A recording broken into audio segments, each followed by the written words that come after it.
नमस्कार। खास खबर में आपका स्वागत है। एक और जहां बड़ौदा उपचुनाव को लेकर चुनावी सरगर्मियां तेज हैं, वहीं कृषि के जो कानून बनाए गए हैं उनको लेकर कहीं ना कहीं किसानों में एक भाजपा सरकार के प्रति रोष बना हुआ है। इसके अलावा एक और बड़ा हादसा हुआ है। हाथरस के अंदर महिला के ऊपर जो निर्मम हत्या कर दी गई है, उसके रेप किया गया था। इन्हीं मुद्दों पर जब बात करते हैं कि बड़ौदा उपचुनाव में भाजपा कैसे नैया पार लगा पाएगी, इसी बात को लेकर आइए हमारे साथ हैं भाजपा महिला मोर्चा की जिलाध्यक्षा डॉक्टर पुष्पा तायल जी। उनसे पूछते हैं कि वो किस तरह से इस पूरी घटना को देखते हैं जो हाथरस में एक महिला के साथ घटी है। जी। करमबीर जी, सबसे पहले तो आज मैं खास खबर का और खास खबर के दर्शकों का मैं यहाँ पर धन्यवाद करना चाहती हूँ कि मुझे खास खबर के स्टूडियो पर यहाँ आने का मौका मिला।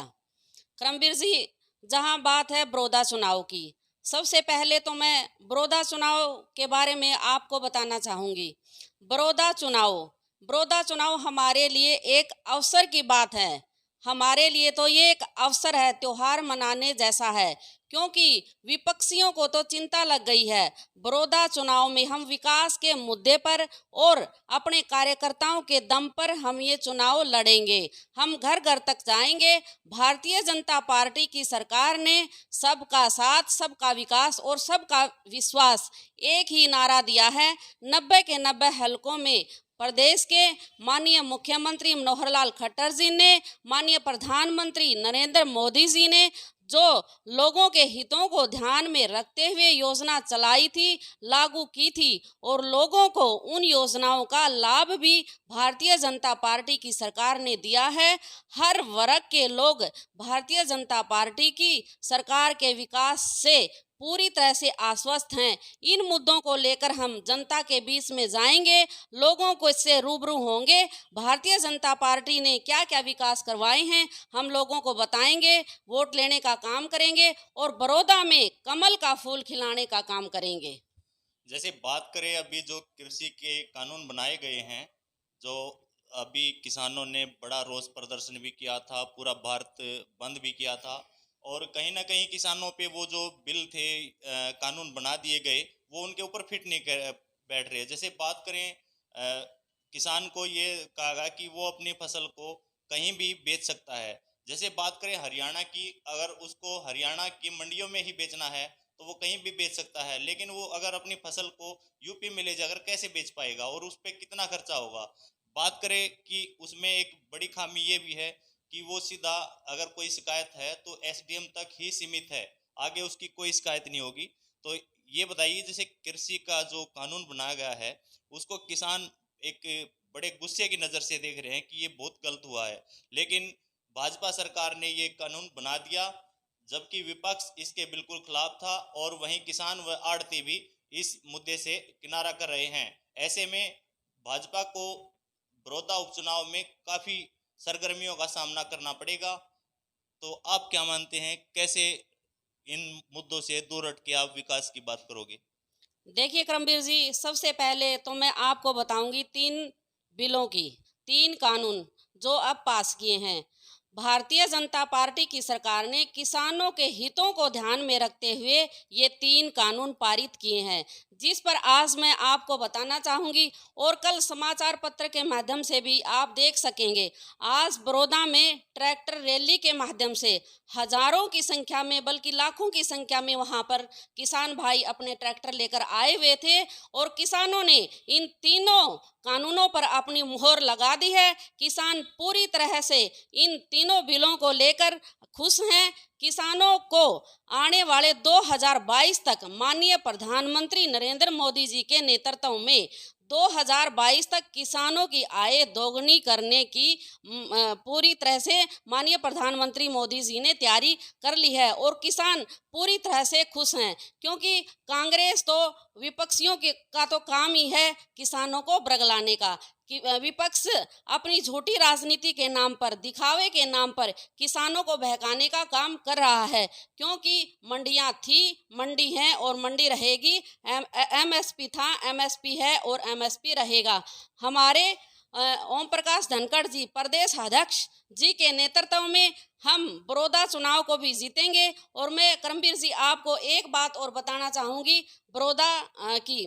माननीय मुख्यमंत्री मनोहर लाल खट्टर जी ने अभी हाल में ही चुनाव से पहले ही वहाँ पर 2 कॉलेज भी हमारे माननीय मुख्यमंत्री जी ने बड़ौदा के लोगों को वहाँ पर देने का काम किया है।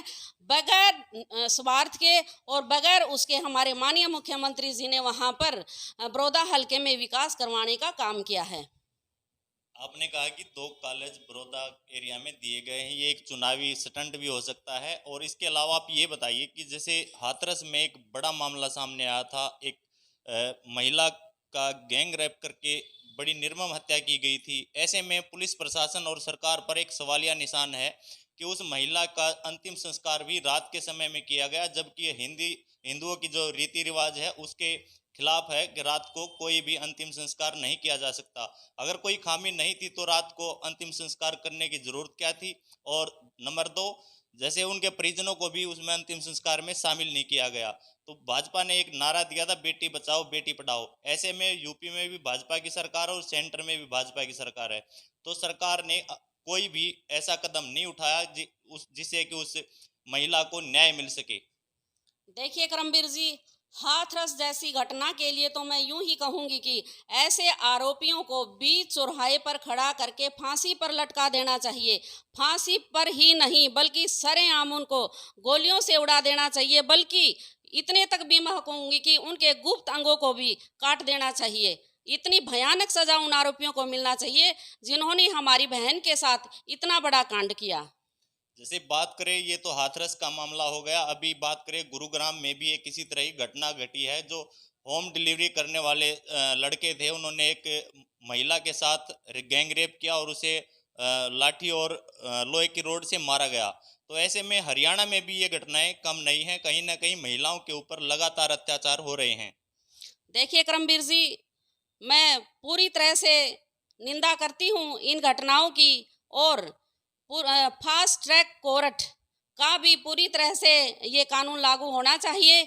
और बहनों के साथ और महिलाओं के साथ जहाँ तक इतनी बदसलूकी की ये जो घटनाएं होती हैं, मैं पूरी तरह से निंदा करती हूँ इन चीज़ों की। सरकार की जहाँ पर बेटी बचाओ बेटी पढ़ाओ की, बेटियों को बचाने की बात है, हमारी भारतीय जनता पार्टी की सरकार ने महिलाओं की सुरक्षा के लिए 22 जिलों में जगह जगह थाने खुलवाने का काम भारतीय जनता पार्टी की सरकार ने किया है। विपक्ष को तो कोई ना कोई मुद्दा चाहिए, कोई ना कोई मुद्दा चाहिए उनको उछालने के लिए। जैसा कि पंचायती चुनाव में महिलाओं को 50% आरक्षण देने की बात सामने आ रही है, क्या महिलाओं को पंचायती चुनाव में 50% आरक्षण देने से क्या महिलाएं सशक्त हो पाएंगी? अगर अभी देखते हैं, अभी की बात करते हैं, अभी महिलाएं नाम की ही सरपंच या पंच हैं, काम उनके परिवार वाले ही कर रहे हैं। ऐसे में महिला कैसे सशक्त हो पाएंगी? देखिए करमबीर जी, सबसे पहले तो मैं हरियाणा के मुख्यमंत्री माननीय मनोहर लाल खट्टर जी का धन्यवाद करना चाहूँगी, जिन्होंने महिलाओं के हितों को ध्यान में रखते हुए महिलाओं को इतने अच्छे अच्छे अवसर प्रदान किए। महिलाओं की के हित को ही ध्यान में रखते हुए उन्होंने 50% आरक्षण जो पंचायत चुनाव में महिलाओं को देने का काम किया है, इसके लिए मैं पूरी महिला सशक्तिकरण की तरफ से उनका सबसे पहले धन्यवाद करना चाहती हूँ।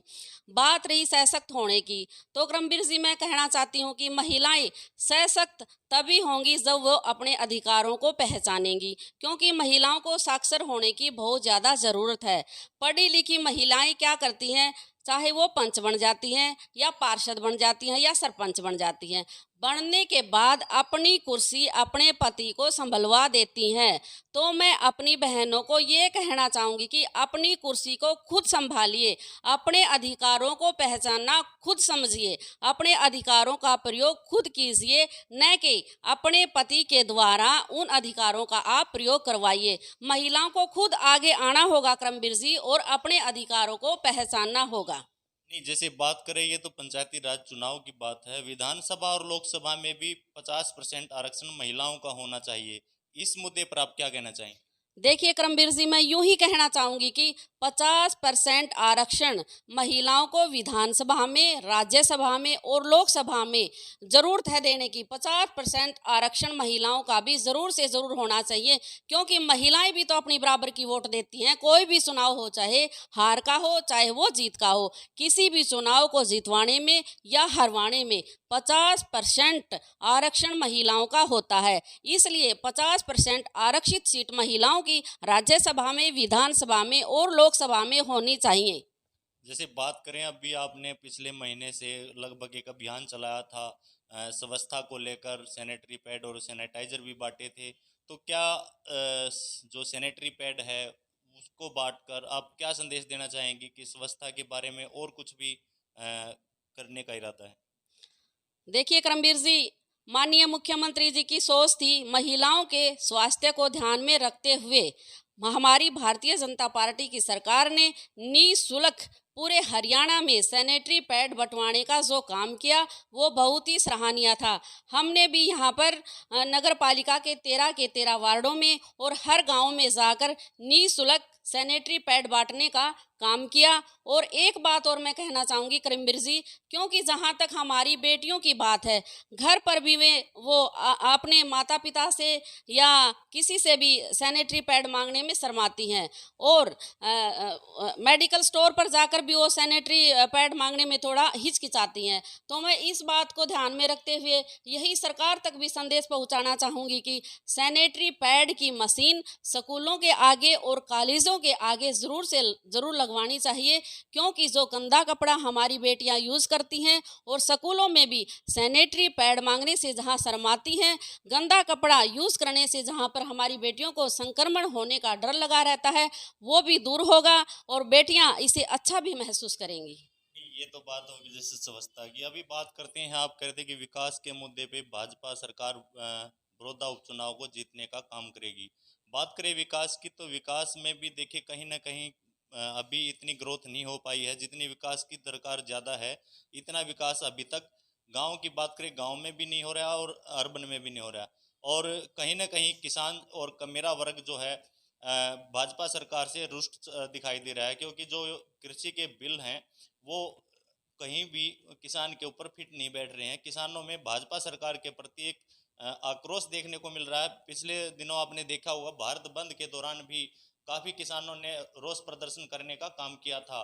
वहीं प्रदर्शन कर रहे किसानों पर जो सरकार द्वारा लाठियां बांधने का काम किया गया था, उससे भी पूरे प्रदेश ही नहीं बल्कि देश के किसान रुष्ट हो गए थे। ऐसे में कैसे किसान का जो एक बड़ा खेमा है बड़ौदा में, वो कैसे भाजपा को वोट देगा? देखिए करमबीर जी, ये तो विपक्ष किसानों को बहकाने का काम कर रहा है। कांग्रेस अपनी राजनीति चमकाने की बात कर रही है। किसान इन तीनों अध्यादेशों के प्रति पूरी तरह से राजी है। जहां पर किसानों की बात है, व्यापारियों की बात है, वो पूरी तरह से आश्वस्त हैं तीनों इन कानूनों के प्रति। क्योंकि मैं आपको बताऊं, यहाँ जैसा कि आज बड़ौदा में ट्रैक्टर रैली थी, तो कल आप समाचार पत्र के माध्यम से भी वहां देख सकते हैं। आज किसानों ने भारी संख्या में, लाखों की संख्या में मेरे किसान भाई वहां पर अपने ट्रैक्टर और ट्रालियां लेकर वहां आए हुए थे। और जहां तक है बड़ौदा के चुनाव की बात, तो बड़ौदा के चुनाव में किसानों ने अपनी मोहर लगा दी है भारतीय जनता पार्टी के विकास को देखकर। जैसा कि आप बता रहे हो कि काफ़ी संख्या में किसान रैली में पहुंचे हैं। डॉक्टर साहब, जैसे बात करें भीड़ को देखकर वोटर का ये अंदाज़ा नहीं लगाया जा सकता कि ये वोट उसी पार्टी को देगा। जैसे भारत बंद के दौरान देखा गया था किसानों की काफ़ी संख्या जो रोड के ऊपर थी, तो वो भी तो नाराज थे। देखिए करमबीर जी, ये तो विपक्ष अपनी राजनीति चमकाने की बात करता है। कोई किसान भाई रोड पर नहीं थे, ये तो अपनी राजनीति चमकाने की बात करते हैं विपक्ष के लोग। एक बात और करमबीर जी मैं आपको बताना चाहती हूँ, जहाँ तक आप मुद्दों की बात कर रहे हो, पहले क्या था, स्वामीनाथन रिपोर्ट लागू करने की बात थी।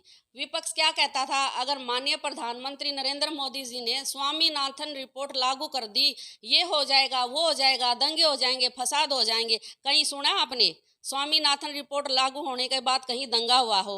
दूसरा, तलाक पारित करने की बात थी, 3 तलाक वाली बात में भी यही था, तोड़-फोड़ मर जाएगी, खून खराबा हो जाएगा, कहीं कुछ हुआ आपने देखा कहीं? उसके बाद सीएए को लागू करने की बात थी, सीएए का भी लोगों ने पूरी तरह से समर्थन किया। नहीं, बात करें जैसे आप विपक्ष की बात कर रहे हो, अगर मान लो कोई भाजपा में एक डर ना होता तो क्यों वो राहुल गांधी, प्रियंका वाड्रा और दीपेंद्र हुड्डा को यूपी में प्रवेश क्यों नहीं करने दिया गया? करमबीर जी, सबसे पहले तो मैं आपसे ये पूछना चाहूंगी, वाड्रा जी और राहुल गांधी, पहले तो मैं उनके पास यही हमारी सरकार की तरफ से ये संदेश पहुंचाने का काम करती हूँ कि वाड्रा जी पहले तो आकर हमारी जमीन दे जाए। जिन्होंने हमारे किसान भाइयों की जमीन, वाड्रा जी ने करोड़ों की जमीन उन्हें हड़प रखी है। पहले मैं उनसे ये पूछना चाहूंगी कि हमारे किसान, भोले भाले किसान भाइयों की जमीन जो उन्होंने बेचकर खा ली, वो कहाँ गई? ये तो आपका एक जवाब नहीं, ये आपका आरोप है कि वो जमीन खा गए।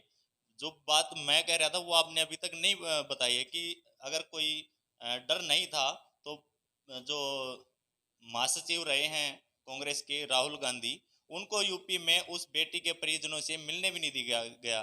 कहीं ना कहीं भाजपा में एक डर बना हुआ है कि पता नहीं क्या होगा।